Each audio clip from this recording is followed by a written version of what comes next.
A pair of security guards grabbed the worn-out single father by the arms and dragged him across the polished marble floor while hundreds of employees watched in silence.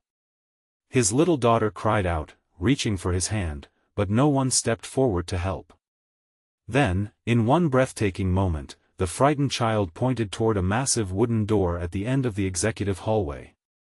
Etched in shining gold were the words every employee respected: Chairman Everett Ashcroft.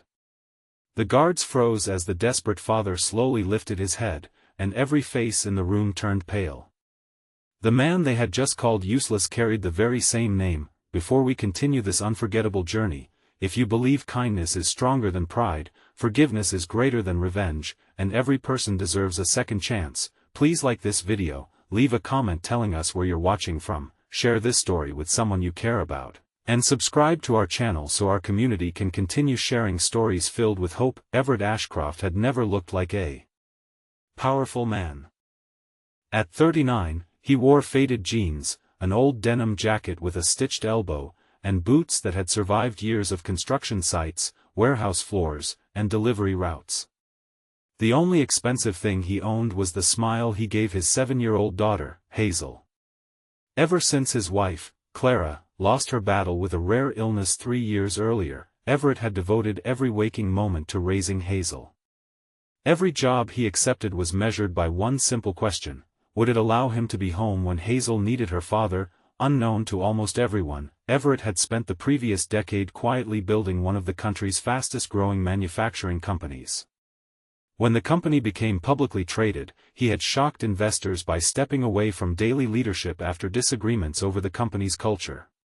He remained the majority shareholder and chairman but chose to disappear from public attention, allowing a celebrated executive team to run operations while he focused on his daughter and charitable work. Very few employees had ever seen him. Most only knew his name from annual reports. On a bright spring morning, Everett finally decided it was time to see what had become of the company he had built from an abandoned warehouse and impossible dreams. He refused to announce his visit. He wanted to witness the truth instead of polished presentations. Holding Hazel's hand, he walked toward the headquarters carrying nothing more than a weathered backpack filled with crayons, snacks, and a notebook where Hazel liked to draw pictures while waiting for appointments. The headquarters had changed dramatically since Everett last visited years before. The glass building stretched proudly into the sky, decorated with banners celebrating record profits. Employees hurried through revolving doors with expensive coffee cups and designer briefcases. Everett smiled quietly, proud of how far the company had come.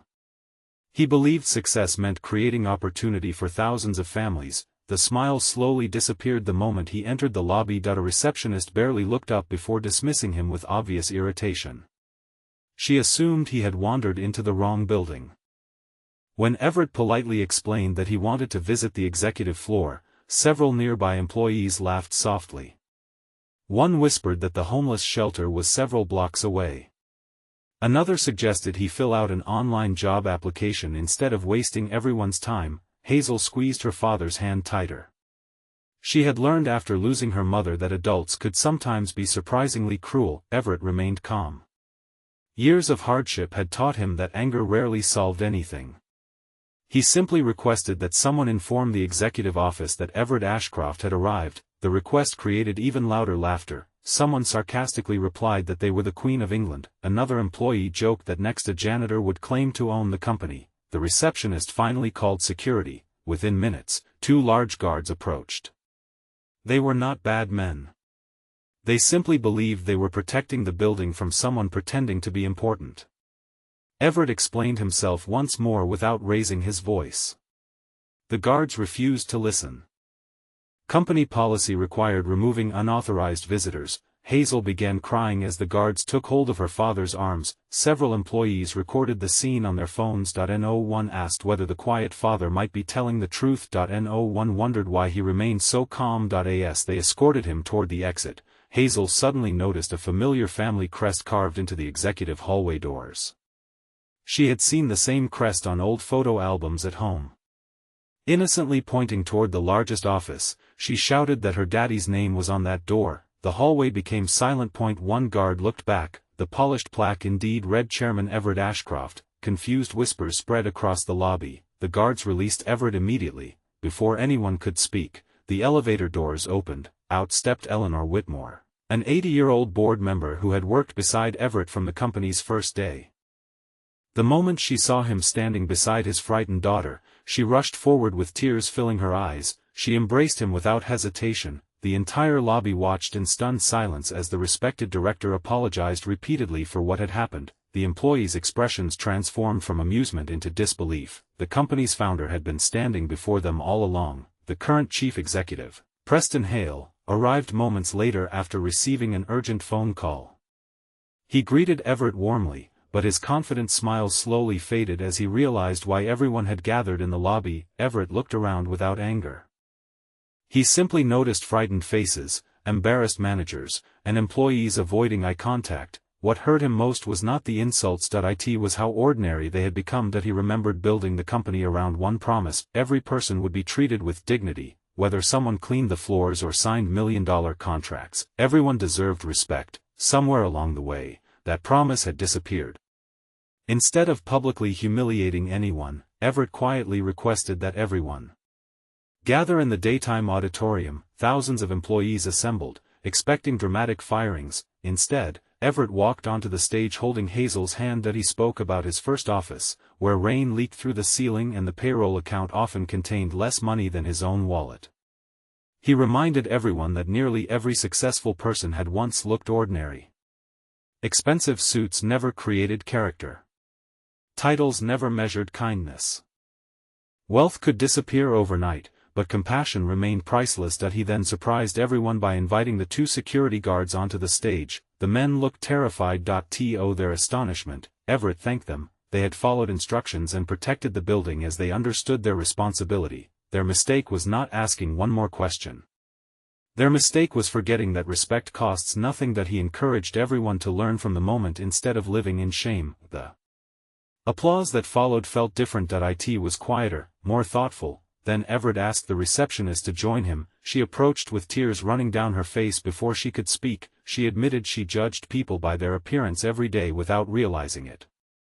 She confessed that pressure to impress executives had slowly turned her into someone she no longer recognized. Everett gently accepted her apology. He explained that real accountability meant changing tomorrow rather than crying about yesterday. He offered every employee mandatory training focused not on customer service but on human dignity. Some executives privately criticized the idea, calling it unnecessary. Everett disagreed. He believed culture determined every future decision. Over the following weeks, remarkable changes spread throughout headquarters. Reception desks welcomed visitors with genuine smiles. Executives regularly shared lunch with maintenance workers. Managers were evaluated partly on how respectfully they treated their teams. Suggestion boxes appeared throughout the building, allowing every employee, regardless of position, to contribute ideas. Hazel became an unexpected symbol throughout the company. Employees remembered the little girl who had cried because adults forgot how to treat another human being. Children's drawings soon decorated hallways alongside financial awards. Family rooms were created for parents who occasionally needed to bring children to work. Flexible schedules expanded for single mothers and single fathers. Productivity unexpectedly increased. Employee turnover dropped dramatically. People no longer came to work merely for salaries, they came because they felt valued. Months later, the receptionist received recognition as one of the company's most compassionate employees.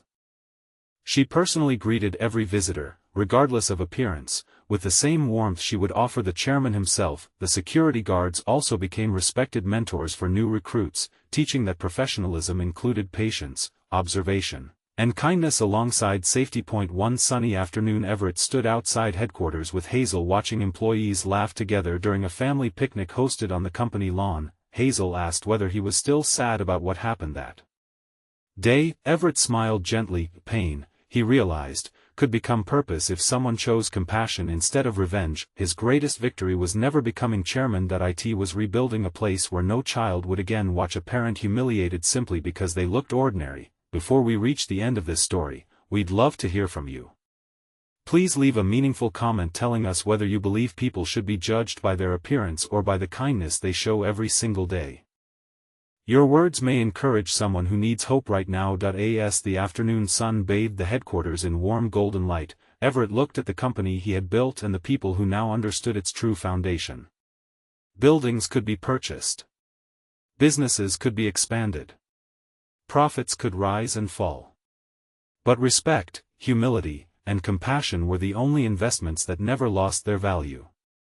Hazel slipped her small hand into her father's, and together they walked forward, not as the richest family in the company, but as the family that reminded everyone what success was truly meant to look like. If this story touched your heart, please like this video, leave a meaningful comment, share it with someone who needs hope today, and subscribe to our channel so you never miss another emotional journey. Thank you for being part of our community, where every story reminds us that kindness always leaves the greatest legacy. If you'd like, I can also